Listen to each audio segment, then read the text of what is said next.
रात के 2 बज रहे थे। जोरों की बारिश हो रही थी। घना अंधेरा था।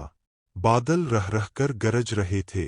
थोड़ी थोड़ी देर पर बिजली चमकती तो आसपास की चीजें दिखाई पड़ती थी, अन्यथा हाथ को हाथ दिखना भी मुश्किल लग रहा था। झारखंड के घाटशिला स्टेशन के बाहर रामदीन अपना ऑटो लगाए सवारी का इंतजार कर रहा था। इस मौसम में सवारी मिलने की उम्मीद कम थी, फिर भी हो सकता था कुछ देर बाद आने वाली ट्रेन से कोई सवारी आ जाए। करीब 1 घंटे बाद ट्रेन आई। थोड़ी देर बाद बिजली चमकने पर एक 18 से 19 वर्ष की मॉडर्न सी लड़की कंधे पर एक बैग लटकाए बाहर निकलती दिखी। वह सीधे उसके ऑटो के पास पहुंची और मुसाबनी चलने को कहा। रामदीन ने कहा कि रात का वक्त है, इसलिए वहां चलने पर 500 रुपये लूंगा, नहीं तो 2-4 घंटे इंतजार कर लीजिए, सुबह 100 रुपये में ले चलूंगा। लड़की बोली अभी 200 रुपये रखो, बाकी वहां पहुंचकर दूंगी, और ऑटो पर बैठ गई। रामदीन ने ऑटो बढ़ा दिया। करीब आधा घंटे बाद वह गंतव्य तक पहुंचा। एक माकन के बाहर लड़की ने गाड़ी रुकवाई और घर से पैसे लेने की बात कहकर अंदर चली गई।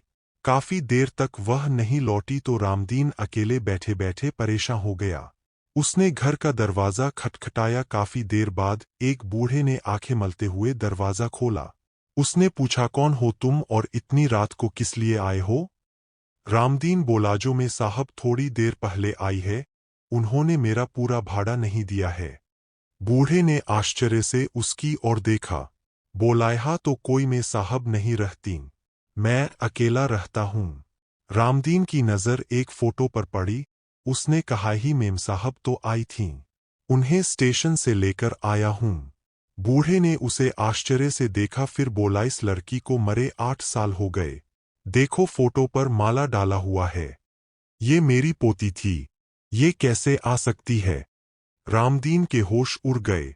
वह चुपचाप अपने ऑटो के पास पहुंचा।